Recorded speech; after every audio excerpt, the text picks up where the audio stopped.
Assalamualaikum warahmatullahi wabarakatuh.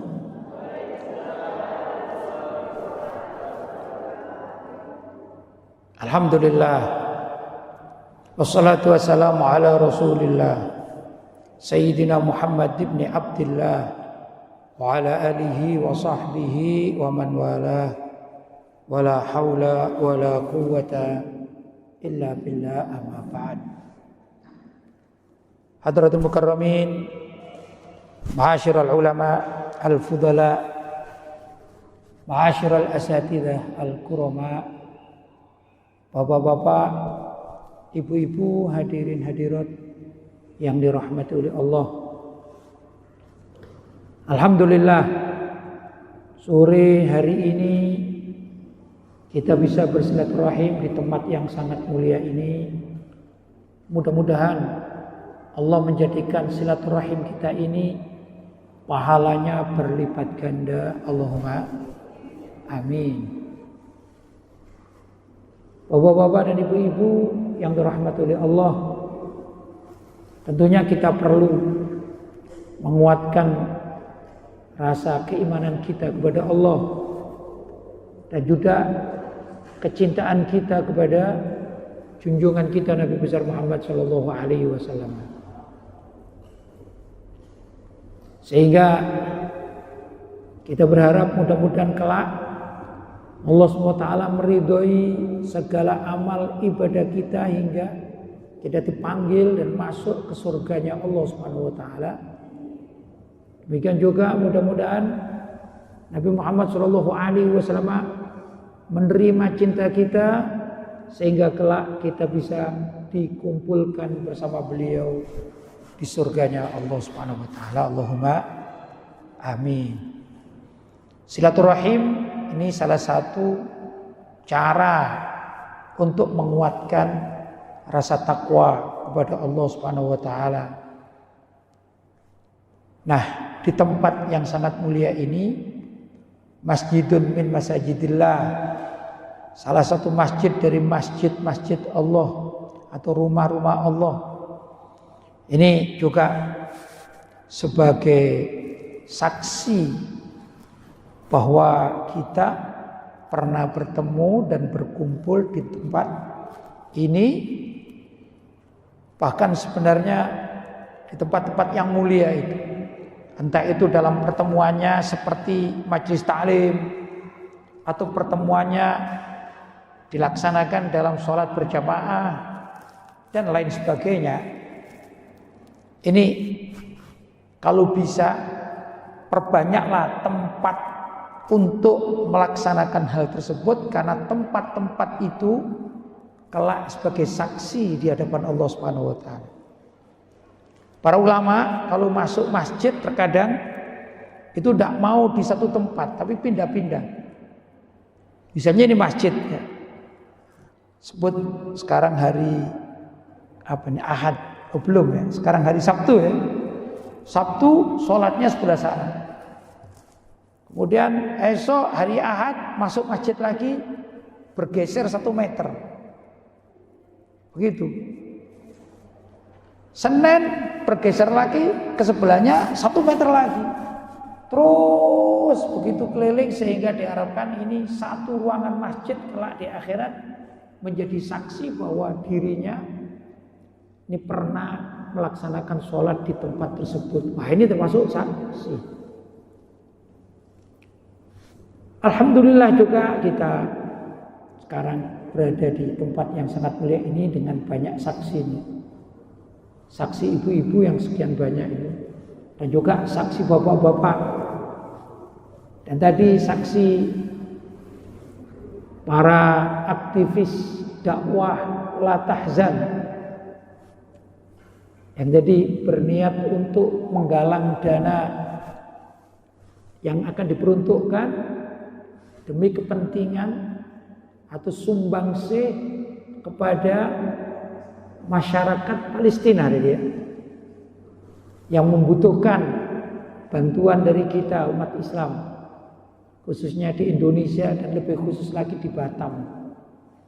Karena kita kalau melihat situasi di Palestina sana, Kasihan saudara-saudara kita ya, yang dibombardir. Mereka hidup tidak tenang. Mereka hidup yang penuh tekanan-tekanan, baik tekanan secara moral atau juga tekanan secara zahir. Bagaimana banyaknya ibu-ibu yang menjadi janda karena suaminya ditembak mati oleh siapa? Pasukan biadab dari kalangan kafir Israel. Belum lagi melihat anak-anak yang bapak dan ibunya, terutama kaum ibu yang tidak sebenarnya bukan golongan orang-orang yang ikut berperang, tapi tertimpa martil-martil, tertimpa basoka sehingga syahid di hadapan Allah Subhanahu wa taala dan meninggalkan anak-anak kecil yang terlantar. Maka perlu penggalangan dana semacam itu adalah perlu kalau ada kelompok-kelompok ya di antara saudara-saudara kita untuk menggalang dana, entah itu di Palestina atau di tempat-tempat lain. Karena saya juga pernah menggalang dana di Malang, dapat sekian juta. Waktu itu kita sampaikan di masyarakat apa itu dulu, Uyghur, masyarakat Uyghur. Saya sampaikan, kebetulan saya sedang ada dakwah di Kuala Lumpur dan di sana ada perwakilan masyarakat Uyghur dan kita sampaikan sumbangan tersebut. Ternyata luar biasa. Mereka sangat senang dan sangat membutuhkan, menyatakan terima kasihnya, dan mereka menghargai upaya masyarakat Indonesia khususnya yang beragama Islam seperti kita-kita ini. Maka kalau ada kelompok-kelompok dari masyarakat khususnya biasanya dari generasi muda ini ya, membuat langkah-langkah semacam itu, mari kita dukung gerakan-gerakan mereka ya. Apapun yang kita sumbangkan, semakin banyak kita sumbangkan pasti semakin manfaat untuk orang-orang yang memerlukannya ya. Ada macam-macam kegiatan, ada yang kegiatannya itu untuk menyumbang daerah-daerah terkena bencana di seputar Indonesia. Ini juga bagus dan baik. Tapi ada juga yang perhatiannya kepada dunia Islam secara makro. Ini juga baik. Nah, kita saat ini berada pada bulan Sya'ban. Ini adalah bulan yang sangat baik, bulan yang sangat mulia di hadapan Allah Subhanahu wa taala. Bulan yang banyak dilupakan oleh orang. Bulan Sya'ban itu adalah bulan di antara Rajab dan Ramadan. Biasanya orang, kita umat Islam, kalau masuk bulan Rajab itu senang sekali dan banyak yang melaksanakan puasa pada bulan Rajab ya. Begitu. Ini namanya Al-Asyurul Hurum. Bulan-bulan yang dimuliakan oleh Allah Subhanahu wa taala. Ya. Termasuk adalah bulan Rajab.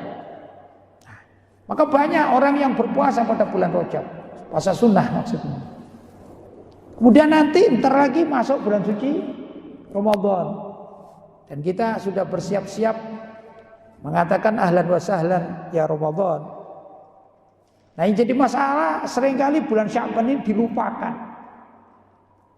Maka dulu Nabi SAW pernah melaksanakan puasa hampir sebulan suntuk di bulan Sya'ban.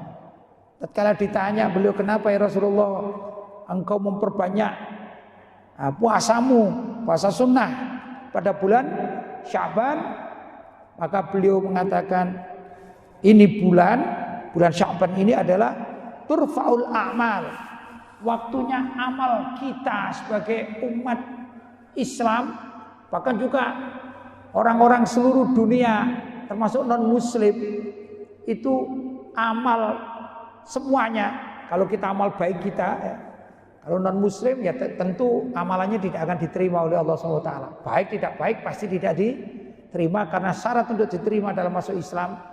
Tapi di bulan Sya'ban itulah laporan dari malaikat pencatat amal ibadah atau amal apa saja kelakuan-kelakuan yang baik dan yang buruk itu diangkat, dilaporkan kepada Allah SWT itu pada bulan Sya'ban. Kata Nabi, aku ingin amal-amalku itu diangkat dan dilaporkan kepada Allah sedangkan aku dalam keadaan berpuasa.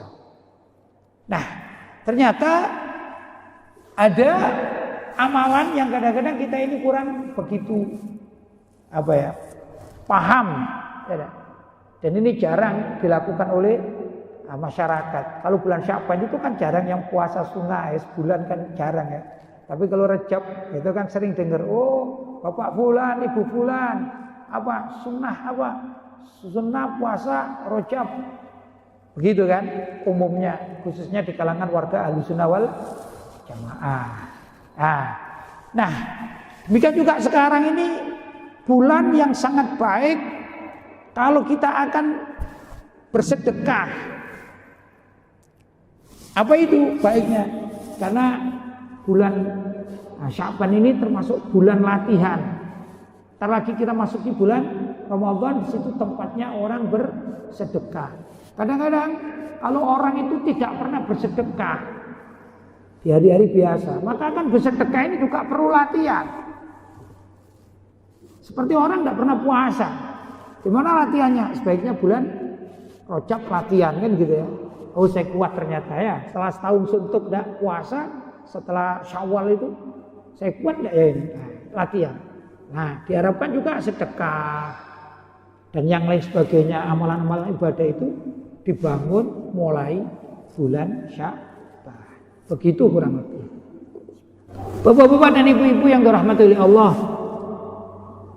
dengan hati kita sudah membuka diri atau persiapan datangnya bulan suci Ramadan, itu berarti para malaikat ikut mendoakan kita, ya. Bahkan ini surga, ini pintunya dibuka lebar-lebar untuk mentarhib. Apa mentarhib? Menyambut kita yang hati kita ini sudah ada pada bulan suci Ramadan walaupun kita masih dalam pertengahan Sya'ban. Jadi penting tarhib Ramadan, mengatakan ahlan wa sahlan ya Ramadan, ini sangat penting. Tapi perlu diketahui, kita kalau sudah hari-hari semacam demikian, ini kan nisfu Sya'ban ya, sudah pertengahan Sya'ban, maka orientasi kita hendaklah mempelajari namanya ilmu hal, ilmu yang wajib dipelajari. Apa itu ilmu hal? Ilmu yang dibutuhkan saat itu.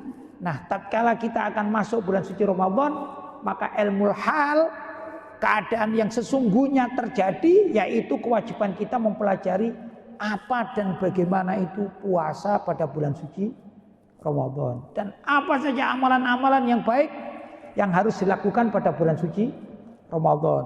Entah itu amalan yang wajib seperti puasa, atau amalan yang sunnah seperti sholat tarawih, atau juga yang lain sebagainya. Ini namanya ilmu hal.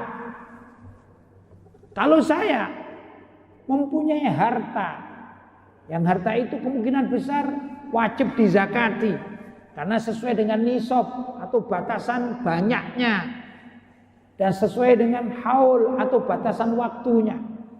Tapi saya ingin mengeluarkan zakat saya, misalnya zakat mal, zakat perdagangan misalnya, ya. Itu di bulan Ramadan yang sebulan lagi akan masuk. Maka sekarang saya wajib mempelajari ilmu tentang tata cara bayar zakat. Bagaimana menghitungnya zakat tersebut. Begitu. Jadi yang punya toko atau perusahaan, mulai sekarang ini belajar, namanya ilmu hal, ilmu kewajiban. Ya, zakat saya gimana ini? Kalau tidak tahu, tanya kepada ulama-ulama yang paham. Begitu, atau ustadz-ustadz yang mengerti tata cara menghitung zakat. Ini namanya ilmu hal.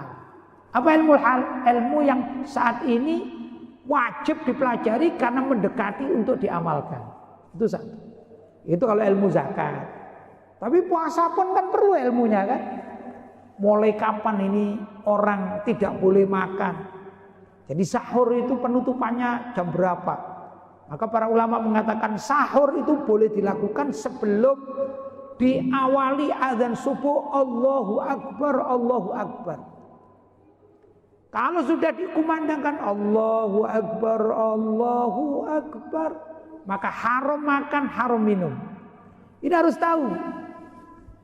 Karena ada beberapa masyarakat yang tidak tahu. Saya pernah melihat, menyaksikan. Nah, ini ada bapak-bapak. Kebetulan bapak-bapak yang saya maksud itu perokok. Dia habis makan, sahur. Kemudian dia merokok. Nah, yang jadi masalah, dia ini tidak paham, Pak. Tidak paham batasnya kapan harus selesai makan, minum, termasuk merokok. Maka ketika dia baru merokok, kemudian azan subuh. Allahu Akbar, Allahu Akbar. Dia bilang, azannya belum selesai. Sayang rokoknya ini lumayan agak mahal nih. Saya nggak tahu rokok apa yang mahal. Di Samsung mungkin ya. Mahal ini. Dia lanjutkan. Karena apa? Belum akhir azan. La ilaha illallah. Ya batal. Ini karena apa? Tidak tahu ilmunya puasa. Kewajiban orang itu adalah mempelajari kapan akhir batas sahur. Akhir batas sahur itu, andai kata kita makan ya, ibu-ibu ya, bapak-bapak ya, pas makan nasi atau minum misalnya. Begitu minum, azan Allahu Akbar, Allahu Akbar, maka makanan atau minum kan harus dikeluarkan. Gitu. Karena sudah masuk waktu subuh. Andai kata dilanjutkan, batal puasanya. Ya, dilanjutkan tadi itu, mau merokok, mau minum, mau makan, ya. Nah, ini kan ada ilmunya. Maka apa? Kewajiban kita adalah belajar ilmu tersebut, berpuasa. Tadi zakat. Nanti ada zakat fitrah yang wajib dilakukan pada saat apa? Ramadan. Zakat fitrah. Nah, zakat fitrah itu adalah zakat makanan pokok. Kalau di Indonesia ya beras. Ya. Bahkan tidak boleh diganti dengan uang. Kadang orang-orang sekarang berpikir rasional katanya. Ah, repot kalau mau apa? Keluarkan zakat fitrah pakai apa ini? Pakai beras, mending pakai uang lebih manfaat. Jadi hanya mengandalkan otaknya saja. Nah, demikian. Maka yang muktamad, pendapat muktamad, kita warga Indonesia ini adalah mengeluarkan minimal 2,5 kilo apa? Beras. Pendapat yang terbaik adalah 3 kilo beras. 3 kilo beras, ini sempurna. Ya. Sudah, jangan diuangkan, jangan. Kasih beras sesuai dengan aturan fikih. Jangan dipikir-pikir, wah, nggak enak itu, kasihan berasnya sudah banyak. Loh, urusan mereka punya beras, fuqara masakin itu urusan mereka. Kita harus mengeluarkan beras. Begitu, itu fikih yang mu'tamad. Dan kita kan hidup ini di dunia cuma sekali, masa cari fikih yang pendapat ecek-ecek kan jangan. Pendapat yang sangat kuat. Begitu. Ya. Kadang-kadang kan ada ini dipikir-pikir, alah, enak ngasih uang aja lah, ringan. Janganlah. Itu kalau zakat apa? Fitrah. Jelas ya? Ini ada ilmunya. Maka dikatakan ilmu hal. Jadi dalam menghadapi datangnya bulan suci Ramadan, kita perlu mempelajari ilmu hal. Apalagi yang wajib pada bulan suci Ramadan. Yang itu yang paling wajib puasa sama zakat fitrah ya. Yang lain-lainnya amalannya banyak yang sunnah. Apa itu sunnah? Misalnya kita diperintahkan untuk i'tikaf, tapi ada syarat belajar i'tikaf itu. Siapa saja yang boleh i'tikaf di masjid? Maka semua orang boleh i'tikaf kecuali orang laki-laki yang sedang junub, tidak boleh i'tikaf. Kecuali ibu-ibu yang sedang haid tidak boleh i'tikaf. Kecuali ibu-ibu yang sedang nifas tidak boleh i'tikaf. Ya, ini juga ada ilmunya. Bukan asal-asalan i'tikaf itu. Enak masjidnya dingin, saya mau ke situ. Loh, kalau udah larangan ya nggak boleh, ya enggak? Nah, begitu. Terus kadang-kadang ada pertanyaan. Mohon maaf ini ya, enggak apa-apa ini ilmu ya. Apakah kalau saya itikaf itu boleh? Sedang saya dalam keadaan haid dan saya sudah ada, maaf ya, saya sudah ada softteknya sehingga tidak dikhawatirkan darah haid saya itu menetes di masjid. Jadi saya kan bisa menjaga diri. Menurut para ulama, orang haid itu sama hukumnya dengan orang junub. Bapak-bapak junub itu kalau belum mandi itu nggak ada kececeran apapun yang menjijikkan di masjid, nggak ada. Tapi tetap nggak boleh iktikaf di masjid sebelum mandi besar.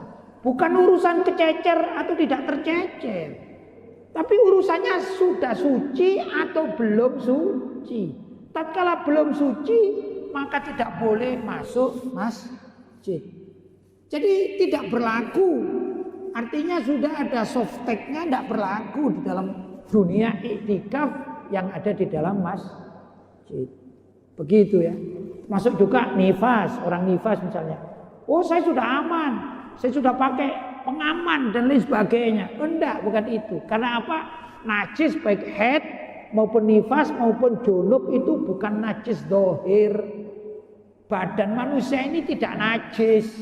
Kalau disentuh juga tidak najis, tapi najisnya najis hukmi, hukumnya najis selagi belum sesuci. Ini yang namanya apa? Ilmul hal, ilmu yang wajib dipelajari tatkala menjelang bulan suci Ramadan. Ya, wah saya kan nggak bisa ini jadinya ingin iktikaf. Ya kalau nggak bisa, misalnya boleh cari pahala yang lain. Apa itu? Kirim saja takjil ke masjid-masjid ibu-ibu yang sedang haid, bikin makanan yang sebanyak-banyaknya ya. Kemudian dikirim sebagai takjil ya. Tatkala orang-orang berkumpul di masjid, ini adalah salah satu mempunyai ilmu untuk mencapai pahala yang sama dengan orang-orang yang iktikaf, orang-orang yang belajar di masjid dan lain sebagainya, tapi dengan cara yang elegan ya dan tidak apa mengurangi pahala atau tidak menambah dosa begitu. Jelas ya? Ini juga ada ilmunya. Nah, bapak-bapak dan ibu-ibu itu termasuk dari ilmu yang perlu dipelajari. Nanti juga sholat taraweh, membaca Al-Quran, ya ada tadarusan Al-Quran, khatmul Quran. Ini semuanya adalah amalan yang sunnah dilaksanakan pada bulan suci Ramadan. Ya, nah, orang yang memberi makan takjil ini sangat luar biasa. Ini pahalanya juga besar. Pahalanya juga besar. Nah, kalau orang taraweh, kalau saya ditanya, berapa sih taraweh, berapa rakaat yang terbaik? Kan begitu ya? Ada pertanyaan. Di Madinah itu pernah dilaksanakan Masjid Nabawi. Dulu pernah dilaksanakan pada zaman ulama-ulama salaf itu salat tarawehnya sampai 40 rakaat. Gak ada masalah itu. Dan mereka senang mengerjakannya. Tentu sholat apalagi di masjid. Semakin lama kita i'tikaf di masjid, misalnya kita niat ya, nawaitul i'tikaf fi hadzal masjid lillahi ta'ala atau sunnatan lillahi ta'ala. Kita i'tikafnya niat mulai jam 4:30. Kita di sini sampai jam 12 malam. Itu pahalanya besar sekali dibandingkan sama-sama i'tikaf, cuman i'tikafnya 10 menit. Nawaitul i'tikaf fi hadzal masjid sunnatan lillahi ta'ala. I'tikaf sekarang jam 4:30. Nah, 10 menit lagi keluar. Mana lebih afdol? Mana lebih baik? Ya yang sampai jam 12 malam tentunya lebih banyak pahalanya. Ya dah, pahalanya lebih banyak. Demikian juga sholat. Semakin banyak rakaat sholat yang kita laksanakan, pasti jauh lebih banyak pahalanya daripada yang kita sholat cuma 2 rakaat, kan begitu ya. Demikian cara berhitung. Di tempat mana-mana saya mengatakan kalau kita ini berhitung dalam masalah pahala, ibadah, sunnah maupun wajib, jangan berhitung dengan manusia, jangan berhitung dengan tetangga. Mohon maaf, jangan berhitung dengan takmir masjid, jangan. Berhitunglah dengan Allah Subhanahu wa ta'ala. Ya, kalau kita berhitung dengan manusia, maka zakat fitrah cuma berapa tadi? 3 kilo. Itu karena kita berhitung dengan apa? Orang. Juga berhitung dengan ustadz, barangkali begitu ya. Pak Ustadz, zakat fitrahnya berapa Pak Ustadz? Dihitung-hitung ya minimal 2,5 kilo atau paling baik 3 kilo. Ini bagus. Itu kalau berhitung dengan manusia begitu. Tapi kalau kita berhitung dengan Allah, kita mengeluarkan 10 kilo. Karena tujuan kita bukan mengeluarkan berasnya itu, tapi kita akan mendapatkan pahala yang terbanyak dengan 10 kilo bagi satu orang. Kan begitu, namanya berhitung dengan Allah. Ya, demikian juga dengan sholat dan lain sebagainya.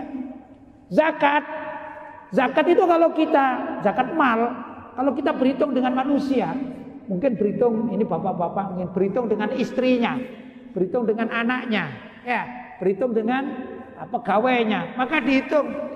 Demikian dihitung dengan kalkulator, jatuhlah zakat saya ini 3 juta tahun ini. Kemudian ada tambahan 3.100.000, mau mengeluarkan 3.100.000. Misalnya, kata istrinya, janganlah bang, 100 kan kebanyakan ini, ya nah, itu namanya, ya sudah kita 3 juta saja. Ini namanya berhitung zakat dengan istri atau dengan orang lain, ya. Tapi kalau berhitung zakatnya dengan Allah, maka mengatakan, aku sudah menikmati selama 1 tahun, ya, luar biasa 1 tahun aku nikmati harta pemberian Allah SWT, rezeki. Ya sudah aku tambahi, tidak lagi 3 juta yang dikeluarkan, tapi 10 juta begitu. Saya pernah membaca ada seorang kakek datang ke klinik. Ternyata kakek ini karena sudah tua, maka dia nafasnya yang agak tersengal-sengal atau sesak nafas. Masuk ke klinik, kemudian diperiksa sampai pada akhirnya diberi oksigen. Demi apa? Untuk melancarkan pernafasannya. Kurang lebih 2 jam di oksigen, selesai. Kemudian dia keluar dan dia ke kasir, ya. Kemudian tanya, Pak, berapa saya harus bayar oksigennya ini? Ya, sebut saja, Bapak tadi hitungannya ini dan itu, Bapak harus bayar 1 juta. Ini cerita dari saya ini, 1 juta. Ternyata si kakek itu menangis. Menangis. Katanya yang jaga, Pak, mohon maaf, apa terlalu berat? Saya katakan Bapak wajib membayar 1 juta itu apa terlalu berat? Kalau memang terlalu berat, bisa kami korting, kami diskon, karena Bapak sudah sepuh. Karena menangis. Maka kakek itu mengatakan, oh enggak, saya ada, bahkan 2 juta saya bawa uang 2 juta. Ya, mohon maaf, saya bukan orang miskin, saya ada 2 juta pun ada, saya bisa bayar 1 juta. Cuman saya itu menangis, saya berpikir, selama saya hidup, sampai saya jadi kakek-kakek itu bernafas tiap hari, tidak pernah kena cas oleh Allah SWT. Berapa banyak itu kalau bayar oksigen saya? Kalau cuma 2 jam kena 1 juta, usia saya sebut saja 70 tahun. Kalau dalam 2 jam kena 1 juta, itu berapa jam saya harus bayar kepada Allah SWT? Ya, karena apa? Allah memberikan lebih banyak daripada apa yang kita pikirkan. Kan begitu. Demikian juga tatkala kita akan bayar zakat atau sedekah dengan siapa saja, jangan berhitung dengan sesama manusia, jangan. Kita berhitung kepada Allah Subhanahu wa taala atau berhitung dengan Allah Subhanahu wa taala. Kalau itu, maka insya Allah apa yang akan kita lakukan ini menjadi kita ini senang, ya dah. Kita menjadi lapang karena kita berhitung dengan Allah Subhanahu wa taala. Bapak-bapak dan ibu-ibu yang dirahmati oleh Allah, sebagaimana pesan dari beberapa kawan, pertama prolog dari apa yang saya sampaikan. Ini sementara waktu sudah 1/2 jam saya sampaikan. Mudah-mudahan ada manfaatnya dan saya tutup. Hadza wal afu minkum. Wassalamualaikum warahmatullahi wabarakatuh.